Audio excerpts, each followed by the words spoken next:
तो ये कहानी है रमनपुरा गांव की, जहाँ सेठ मनीलाल अपनी बेटी के साथ रहता था। उसका बेटा बहुत पढ़ा लिखा था, लेकिन पूरा दिन गांव में इधर उधर फोन से रहता। अपने दोस्तों के साथ बैठकर बेवजह का बातें करते रहता। अरे नालायक, इतना पैसा खर्च किया है तुझे पढ़ाने के लिए, न जाने कहाँ कहाँ भेजा, कितने ज्यादा पैसे खर्च किए तुम्हें पढ़ाने के लिए, तुम फिर भी इसी तरह बेवजह दिन भर गाँव में इधर उधर घूमते रहते हो। डैड, अब तो बेमतलब का मुझ पर इल्जाम लगा रहे हैं। मैं जब से गांव आया हूँ अपने बिजनेस को कैसे बढ़ाना है इस बारे में ही सोच रहा हूँ, बस आपने मुझ पर ध्यान नहीं दिया पापा। हाँ, मुझे पता है कि तू कितना मेरा बिजनेस को बढ़ा रहा है। तू जो पैसे खर्च कर रहा है ना, वो मेरे जेब से जा रहे हैं, इसीलिए मैं तुम्हें समझा रहा हूँ। ठीक है डैड, आपकी सोच अभी भी पुरानी ही है, हमारे जैसे नौजवान की सोच आप नहीं समझेंगे। ठीक है, अब बोलिए क्या करना है, मैं घर से चले जाऊँ क्या?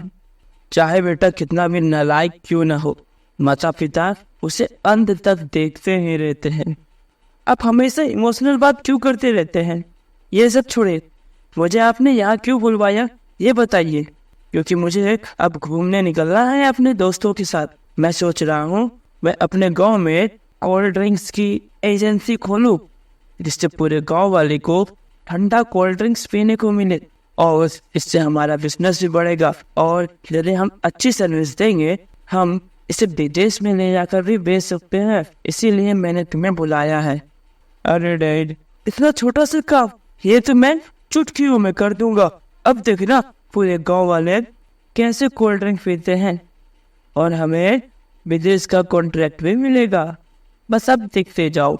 चल ज्यादा फेंक मत, कल से अपना काम कर। और ऐसा बोलकर उसके पापा वहां से चले जाते हैं। उसके बाद वह पूरे गांव में घूम घूम कर कोल्ड ड्रिंक का प्रचार करने लगा, और सबके घर जा जाकर फ्री का कोल्ड ड्रिंक दे देता। पूरे गांव वाले कोल्ड ड्रिंक पीते, लेकिन क्योंकि कोल्ड ड्रिंक गर्म था इसलिए उन्हें अच्छा नहीं लगता। सभी उसे मारने के लिए आ जाते हैं, और पूरे गांव वाले उसे पीटने लगते हैं। फिर उसके पापा वहां आते हैं और उन्हें बताते हैं, अरे गधा, ये कोल्ड ड्रिंक्स है, इसे ठंडा होने पर पीने में ही मजा आता है, और गर्म होने पर इसकी सारी गैस भी उड़ जाती है। मुझे समझ में आ गया, तुझसे कोई बिजनेस नहीं होगा। अब तो चल, जितना मैं बोलता हूँ उतना कर। और ऐसा बोलकर उसके पापा वहां से उसे घर ले जाता है मागंज की, जहाँ सोनी नाम के एक लड़की अपने पिता के साथ रहती थी। सोनी के पिता मजदूरी का काम करते थे, वही सोनी गांव के सरकारी स्कूल में पढ़ाई करती थी। फिर अगले दिन सोनी स्कूल जाने वाली थी। जैसे ही वह टेबल पर देखती है तो उसकी कॉपी ही नहीं थी, उसकी कॉपी खत्म हो गई थी। सोनी अपनी माँ से कहती है, माँ, मेरे पास तो कॉपी ही नहीं है, अब मैं स्कूल कैसे जाऊंगी? मुझे स्कूल में कॉपी नहीं होने की वजह से सर पीटते हैं। सोनी बेटा, तुझे पता है ना, तुम्हारे पापा मजदूरी करते हैं और इतनी भी कमाई नहीं होती कि ठीक से घर का खर्चा चले, और किसी दिन तो भूखे भी सोना पड़ता है। फिर भी मैं कोशिश करूंगी बेटा, आज भर किसी तरह पढ़ ले। सोनी अपनी पुरानी कॉपी लेकर ही स्कूल चली जाती है। सोनी स्कूल जा रही थी और ठंड का महीना भी आ गया था। सोनी को बहुत ठंड लग रही थी, लेकिन उसके पास पहनने के लिए गर्म कपड़े नहीं थे। फिर भी वह ठिठुरते स्कूल पहुंची। सोनी, आज तुम स्कूल आने में लेट कर दी क्यों? जी मास्टर जी, आज थोड़ी लेट हो गई ठंड की वजह से। तभी एक बच्चा बोलता है, सर, इसके पास तो पहनने के लिए स्वेटर भी नहीं है। क्यों सोनी, तुम्हारे पास स्वेटर नहीं है क्या? सोनी क्लास में आकर बैठ जाती है।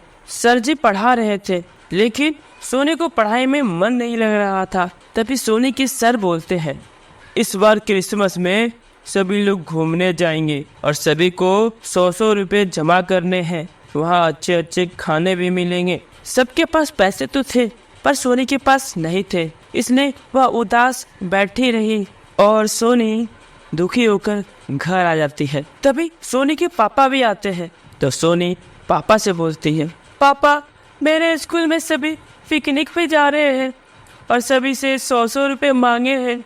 सोनी बेटा, तुझे तो पता है ना कि पापा तुम्हारे मजदूरी करते हैं और इतने पैसे हम लोगों के पास कहाँ से आएंगे। फिर इसी तरह दिन बीतता रहा। अगले दिन सोनी अपनी माँ से पिकनिक वाली बात बताती है। तुझे पिकनिक ही बनानी है ना, तू चिंता मत कर, इस बार क्रिसमस में हम भी पिकनिक बनाएंगे। तभी सोनी स्कूल जाती है। उसके मास्टर कहते हैं, सोनी तुम्हें पिकनिक पर नहीं जाना है क्या? वो पापा बोले मेरे पास पैसे नहीं हैं। सोनी उदास होकर घर आ गई। उधर दूसरी तरफ मास्टर जी सोच रहे थे कि सोनी इतनी गरीब है, इसके पास तो पढ़ने के लिए कॉपी नहीं है, क्यों ना इसे क्रिसमस पर कुछ गिफ्ट दिया जाए। तभी मास्टर जी सोनी के घर आ जाते हैं और घर आकर उसे बहुत सारा गिफ्ट देते हैं। गिफ्ट को देखकर सोनी बहुत खुश हो जाती है और सोनी फिर अच्छे से पढ़ाई करने लगती है। मास्टर जी सोनी के माता पिता से कहते हैं, भाई साहब आज से सोनी का सारा खर्चा मैं संभालूंगा, अगर आपको कोई दिक्कत ना हो तो। धन्यवाद मास्टर साहब। और इस तरह से कहानी खत्म हो जाती है। कहानी अच्छी लगी तो लाइक जरूर करें और इसी तरह की मज़ेदार कहानियाँ देखना चाहते हो तो चैनल को सब्सक्राइब जरूर करें। Bye bye.